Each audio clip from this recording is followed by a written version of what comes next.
Alors, la lettre explicative, on en parle dans cette vidéo.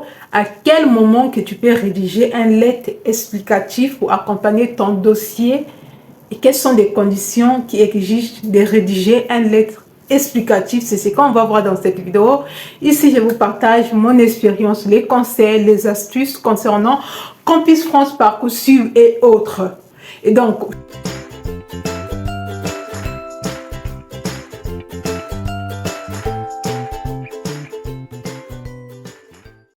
tu es dans un cas où tu as une attestation d'hébergement qui n'est pas à titre gratuit, qui a une durée de moins de 3 mois. C'est-à-dire, dans ton attestation d'hébergement, la personne qui t'accueille a mis « Je soucie monsieur et madame Intel, je dois héberger ma demoiselle Intel pendant une durée de 3 mois, donc du 26 au 21. » En ce moment-là, parce que c'est une contrat d'attestation d'hébergement, tu dois accompagner cette attestation d'hébergement avec une lettre explicative. En fait, que l'ambassade te donne le visa. Tu dois expliquer dans ton lettre explicative pourquoi tu es logé là-bas juste seulement pour 3 mois. Parce que peut-être la personne qui t'accueille dit que moi, je ne peux pas te loger pendant la durée de ta scolarité en France. Mais je peux t'accueillir au moins jusqu'au temps que tu trouves toi-même ton logement. Et en ce moment-là, tu dois expliquer que la personne qui t'accueille ne peut pas faire de démarche de logement pour toi. Il doit te loger pendant 3 mois. Pendant cette durée que tu dois faire aussi ton recherche de logement. Parce que la personne n'est pas disponible pour entamer les démarches de logement pour toi. En ce moment-là, tu rédiges bien ton lettre explicative, tu mets tous les éléments qu'il faut dedans, afin d'attirer l'attention de l'ambassade. Surtout si vous êtes au bout des bouts, si vous cherchez le logement, vous ne trouvez pas, ça c'est un moyen idéal qui tente, n'a rien à perdre. Le troisième cas, quand vous réservez un logement dans une auberge.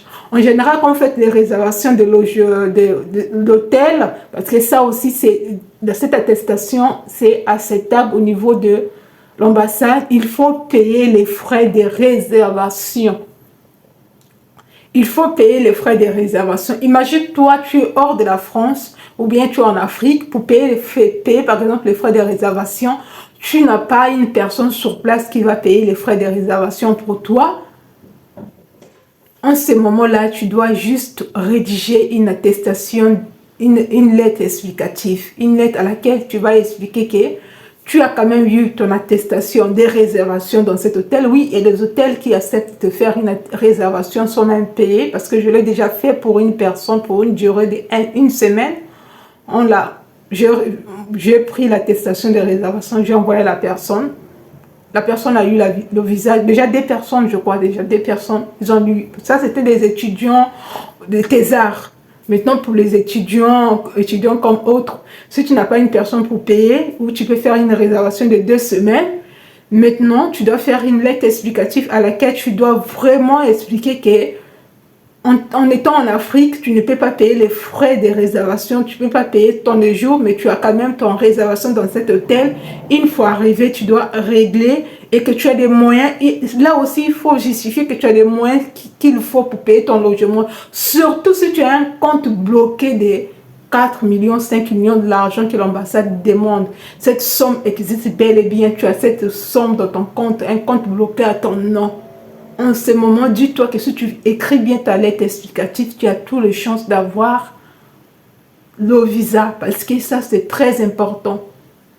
Parce que quand vous faites des réservations, il faut payer. Il faut mettre aussi les reçus de quittance que vous avez payé les frais de réservation de cet hôtel. Mais imagine-toi, tu as fait la réservation, tu n'as pas de moyens pour justifier tout cela. La lettre explicative, c'est le seul moyen qui te permet d'expliquer parce que tu ne passes pas l'entretien à l'ambassade. Surtout qu'actuellement, tout est en ligne. Si tu fais bien ton lettre explication, excusez-moi, tu le mets dans ton dossier et tu envoies ton dossier à l'ambassade. C'est à eux de lire et de comprendre et de trancher. Ce sont des moyens efficaces pour ne pas perdre le temps, Mais à côté, rassurez-vous que vous avez des revenus. Dans le cas, rassurez-vous que vous avez de l'argent. Rassurez-vous que vous avez un compte bloqué. Surtout si vous avez un compte bloqué à votre nom. Ou un lavis. En ce moment, vous pouvez le mettre. Même quand vous avez un garant financier, votre garant vit en France. En ce moment, vous pouvez le mettre. Parce que si votre garant vit en France, par exemple, vous n'êtes pas dans la même ville avec votre garant. Et vous trouvez le logement, c'est difficile. Votre garant n'a pas le temps de se déplacer parce qu'il travaille beaucoup. C'est ça aussi le moyen idéal pour votre garant de faire un lettre explicatif et pour vous aussi de faire un lettre explicatif. Tu vois, dans le deux côtés, vous faites les lettres explicatives pour expliquer pourquoi l'alternative d'avoir de cet logement d'un durée indéterminée de 3 mois et pourquoi l'alternative pour une réservation dans une auberge. Ça aussi, ce sont des moyens qui vous permettent de faire votre démarche de visa sans stresser, qui tente n'a rien. Surtout si vous avez tout essayé et que jusqu'à la fin, vous n'avez pas toujours le logement. Ce sont des moyens efficaces. C'est nécessaire, la lettre explicative. C'est acceptable, c'est recevable au niveau de l'ambassade. Vous pouvez le faire et le mettre dans votre dossier. Donc voilà ce que je voulais vous dire dans cette vidéo. Je vous dis à très bientôt. Si cette vidéo vous apporte de la valeur ajoutée, n'hésitez pas de vous abonner, de liker et d'activer la cloche de notification et de partager aussi dans vos groupes WhatsApp, aussi de liker.